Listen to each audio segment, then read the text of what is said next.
Today's Thursday, so we talk about success for Scrum Masters. We've been sharing success stories here on the podcast since 2015, so there's a lot to learn. But wouldn't you like to learn from people with decades of experience? Well, don't worry, we've got you covered. The Scrum Master Toolbox podcast launched Tips from the Trenches, the Scrum Master Edition audiobook. That's version 2 now out. There are 13 audio interviews, 3 hours of audio with Scrum Masters that have decades of experience. We've got Mike Cohn, Linda Rising, Lisa Crispin, Christopher Avery, Emily Weber, myself, your podcast host, Yves Hanul, the editor of the original Tips from the Trenches ebook, also available with the audiobook. Altogether, 13 super experienced Scrum Masters. To learn more, visit bit.ly/audiotips2. That's bit.ly/AUDIOTIPS and the numeral 2 at the end, all lowercase, all one word. So one more time, that's bit.ly/audiotips2 to learn more. And now, on to today's show. Hello, everybody. Welcome to our Success Thursday this week with Leigh Griffin. Hi, Leigh. Welcome back. Hey again, Vasco. Thanks for having me. So before we dive into what you define as success for Scrum Masters, share with us first, what's your favorite retrospective format and why? So I have a retrospective that I always go back to. It's one of those retros where if you're unsure what kind of feedback or what kind of outcomes or what kind of conversations you want to have in a retrospective, I run this, and it's the Starfish Retrospective. So the Starfish Retro, for those not familiar with it, represents the 5 arms of the Starfish, and they stand for start, stop, less, more, and continue. And it's really easy to set up and run and works really well in remote teams, which is where my day-to-day is, right? So ideally, you're in the same room with people and you can draw this out on a massive sheet of paper or a whiteboard, but it works really well on tools like Trello, on Google Docs, Mural, and all of the other collaboration tools that are out there right now. But the reason I go to it is it gets people into the mindset of reinforcing the good things in their team. So you have this huge emphasis on what we should continue doing. And that really is the pat on the back that the team need to say, you know what, we're doing good things. We're communicating well. We had a good structure this week. We worked well with each other. We helped each other out, and there's good morale. And more is very similar to that, where we want to maybe tune something up a little bit more, that we're noticing good behavior, but we could really, really enhance that and really put more focus and time into it. Because I find with retrospectives, particularly with teams that are a little bit frustrated or after going through a bad sprint or a bad series of sprints, that they often forget how far they've come. They've often forgetting that they're really good at what they do and that this is a journey and not a destination. And in these tough times, having those 2 arms of the Starfish available really helps set the scene up for the more in-depth conversations. And this is where the Starfish really comes to the fore, because you have 2 very strong positive reinforcement arms, and then you have the less and stop arms. And these are the headings where the real insights for course correction are coming from. So stop, as the name implies, is something we need to stop ASAP. This is a red flag. This is something that if we do not take immediate action on, will cause some kind of problems for the team. And thankfully, they're rare, but they do come up. And when they come up, it's fantastic that the team are mature enough to have those conversations and form a plan of action out of them. And less are the items that are trending towards a stop. So what should we tone down a little bit? What's starting to really grate on the team and annoy the team? And that we should be putting an emphasis on the coming sprint to try and make sure that we're course correcting in the appropriate manner. And what's sandwiched between the 2 positives and the somewhat 2 negative areas is the start heading. And this is for ideation. So this is where the team have an opportunity to actually change their overall process. They can bring in elements of other agile approaches and tools. They can try something new. they can come up with any idea that they feel will benefit the team, the process, the project, or the product that they happen to be on. And this gives its own continuous improvement backlog. And some of those ideas that have come up over the years have been training, have been things to read up on, have been conversations to have. I've even seen on the start heading to go for team coffee every week or go for team lunches. So it far exceeds the norm in a retrospective by giving the team that level of freedom. So in the one retrospective, we have this really balanced means of reinforcing positive behavior, identifying issues for change, and ideating on things that we want to try. And that to me is this wonderful balance that you don't get from any other retrospective. And that's why I picked the Starfish as mine. Yeah, great recommendation with quite specific benefits from it. So thank you very much. Leigh, now we turn our attention to success and what it means for us as Scrum Master to have a successful impact on the teams and organizations we work with. So share your definition of success with us, Leigh.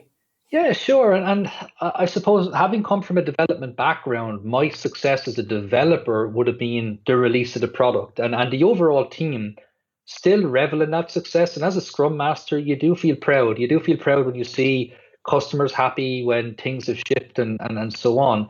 And that's something we should never lose sight of. Despite the fact I'm not picking this as my ultimate success, but I think we need to acknowledge that the team actually delivering value should be one of the hallmarks of what the role is. But one of the understated responsibilities of Scrum Master for me is that of a coach. And with no disrespect to the Scrum Masters in the world, most teams struggle immediately with the mechanics. And that's where your target is straight away. And I'm the same. I go in and help set up the mechanisms, help set up the structures to allow the team work in a manner that's consistent, shall we say, with the Scrum framework. So help with the ceremonies and effectively get the team like a well-oiled machine and help them understand why we do certain ceremonies and why we do certain actions.